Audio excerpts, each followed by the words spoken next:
Hello everyone! Welcome back again sa channel ko. Para sa mga first time mom, nagkakaroon ka ba ng struggle sa pag-aalaga mo sa iyong newborn? Nagulat ka ba sa sudden change ng buhay mo dahil gano'n na pala pag may baby? Or nashock ka ba sa mga puyatan serye, 2 hours tulog tas gising na naman? Kung first time mom ka, wala ka talagang idea sa pag-aalaga ng sanggol. Kaya naman naisip ko na magbigay sa inyo ng tips kung paano ko na-survive yung first week ko with my newborn baby. Kaya kung interesado ka sa ganitong klaseng topic, well, please start to watch this video because I'll be sharing 10 tips how to survive the first week with newborn.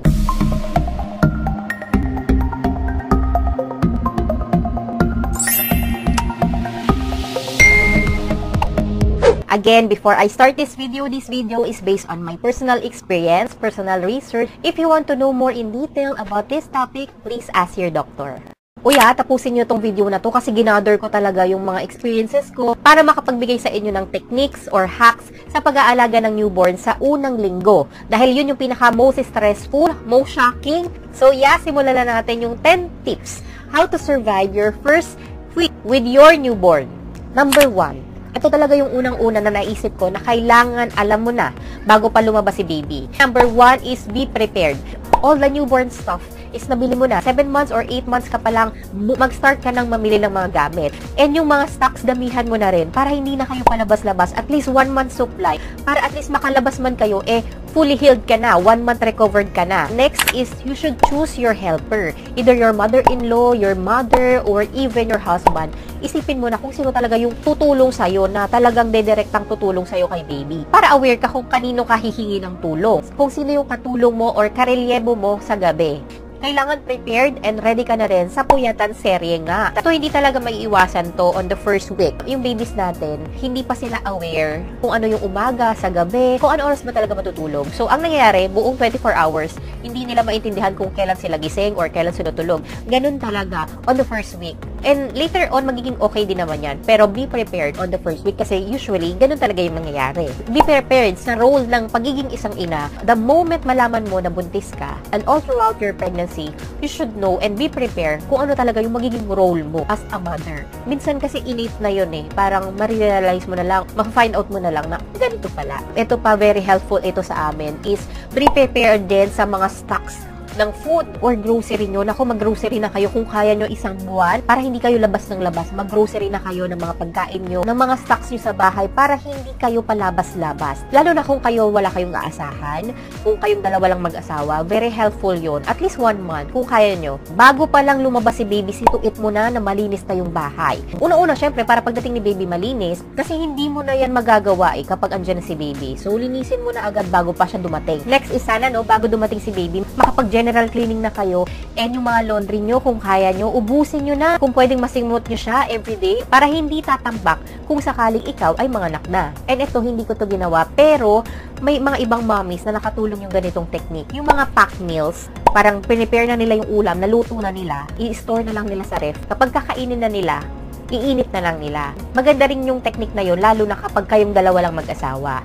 Number 2 is schedule your task. Talk to your partner or talk to your helper kay baby kung sino ang gigising sa gabi. Sino yung magpapadede, sino yung magpapaburp. Dapat salitan kayo ng gising para hindi kayo parehas puyat. You have time to rest and sleep kapag meron kayong schedule ng gising. Kasi kapag nagising si baby tapos parehas kayong gigising, di parehas kayong puyat. Walang nakapag-recharge kasi parehas kayong gumigising. Kung iba ang ginagawa, si mother yung nagpapadede tapos si daddy yung magpapaburp. Babalik na lang tulog si mommy. Ako naman, ang ginawa ko noon, mother ko yung katulong ko kay baby noon sa unang linggo. Kapag natulog na si baby sa gabi, ako yung gising. Hanggang madaling araw yan. So, yung nanay ko, 8 PM pa lang kasi tulog na siya. So, kaya niya nang gumising ng 3 or 4. So, mga ganong oras, siya naman yung gigising, ako naman yung papatulugin niya. Hanggang umaga na yon or minsan hanggang alas 10. So, okay yung tulog ko, kompleto siya. When it comes sa pagpapadede naman, meron kasi kaming mga stored breast milk sa ref, tapos yun yung ipinapadede niya kapag bumabawi ako ng tulog. Yung mga ganon, papag-uusapan talaga siya.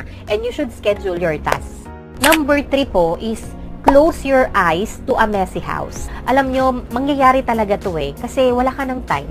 yung time mo na maglinis, itutulog mo na lang. Kaya talagang hindi maiwasan na dudumi talaga yung bahay. So, to keep your sanity, you're going to close your eyes to a messy house, sa maduming bahay. And usually, applicable to sa mga walang kasama sa bahay. Kung kayong dalawa lang ng partner mo, mangyayari talaga yon. You just need to close your eyes para may peace of mind ka lang, 'di ba? Ngayon, hindi naman kasi to applicable sa lahat. May mga tao na nai-stress sila pag madumi yung bahay. Parang hindi sila komportable or mas dadagdagan yung stress nila kapag nakikita nila na madumi yung bahay. Kapag ganun, hire a helper or ask for help sa mother mo, mother-in-law, or sister mo nasasama sa inyo para maglinis ng bahay. Kahit 1 month lang, siya na bahala sa chores, tapos kayong dalawa lang mag-asawa kay baby. Ito pa, another technique, kung ayaw mong matambakan ng hugasan, use disposable. Though medyo magastos siya, pero at least, kung hindi na kaya ng time mo maghugas, ayun, use disposable.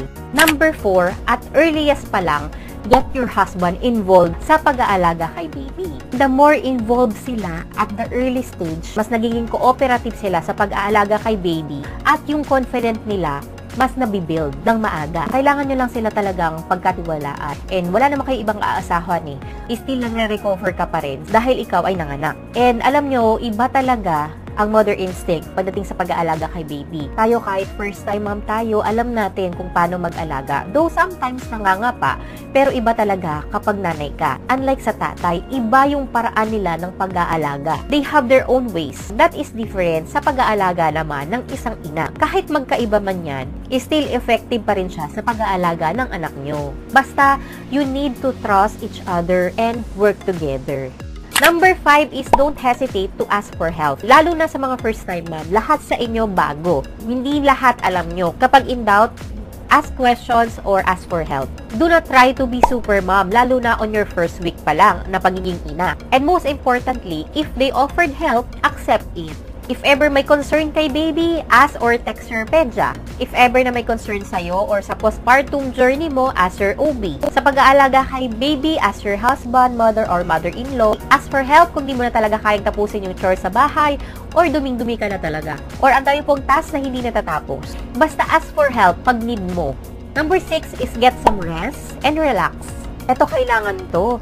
Lalo na sa first week, very stressful. Kailangan merong week na yan na magpapahinga ka lang. Lalo na when you take a little step back and relax, take a deep breath, slow down, and get some sleep. Alam nyo talaga, self-care is very important kasi it will protect your inner peace. So, kasama sa self-care, yung matulog ka, magpahinga ka, makaligo ka ng maayos, hindi nagmamadali, yun yung time na marirelax ka talaga. Kung gusto mo magpamassage or magbasa ng libro or gawin yung hobbies mo, do it.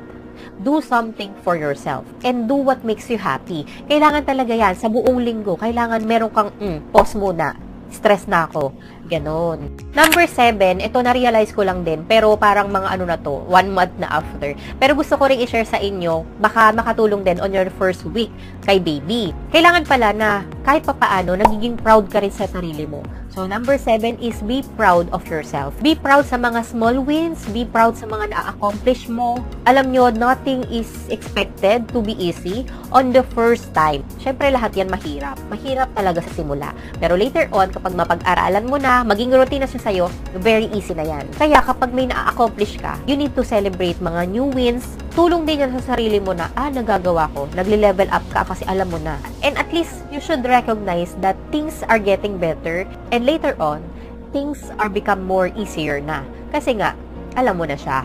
Number 8 is start a routine early. Ito lagi ko talagang ina-advise sa inyo na make a routine kasi very effective yan sa akin. Siya talaga yung nakapagpadali ng buhay ko as a first time mom. Kasi kapag may routine ka or kayo ni baby, meron kayong routine, mas makakabisado ni baby yung routine, yung gagawin niya everyday. Kung ano oras siya matutulog, ano oras siya maliligo, magpapahinga, magnanap, maglalaro. And kapag kabisado nyo na yung routine nyo, syempre ikaw, mami, mas ma-organize mo na kung kailan ka magpapahinga, kung kailan mo tatrabahuhin yung mga house chores. Kumbaga, kapag meron kayong routine, mas mapaplano mo yung bawat araw mo at yung mga gagawin mo sa isang buong araw. Kapag ganun, easy na lang talaga ang lahat.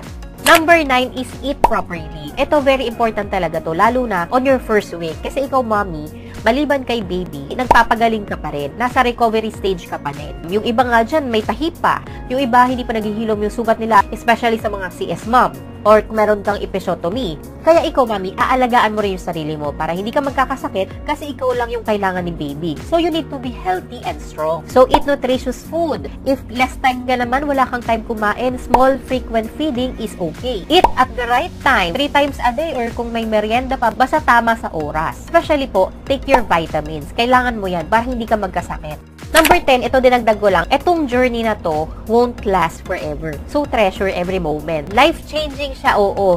Pero, hindi siya magtatagal. Sa umpisa lang talaga mahirap. And kahit na gano'n, you should still enjoy every moment. Take plenty of pictures sa iyong camera, sa iyong phone. Kasi, alam nyo sa totoo lang, in the blink of your eyes, this stage will be over. As in, ang bilis talaga lumaki ng mga bata. So, advice ko lang mga mommies, the first few weeks talaga ng life ng isang newborn para kay baby at para sa mother is a real trial, struggle, stress, pero hindi siya nagtatagal. Siyempre, lalaki din si baby, magkakaroon siya ng routine, alam niya na kung ano yung mga gagawin niya. But for all the first-time mom at saka sa mga mommies na merong newborn ngayon, just be strong and be prepared as a mother. Kaya mo yan. Kung kaya ng iba, kaya mo din. I know you have struggles in life, lalo lang ngayon, pero kakayanin mo yan.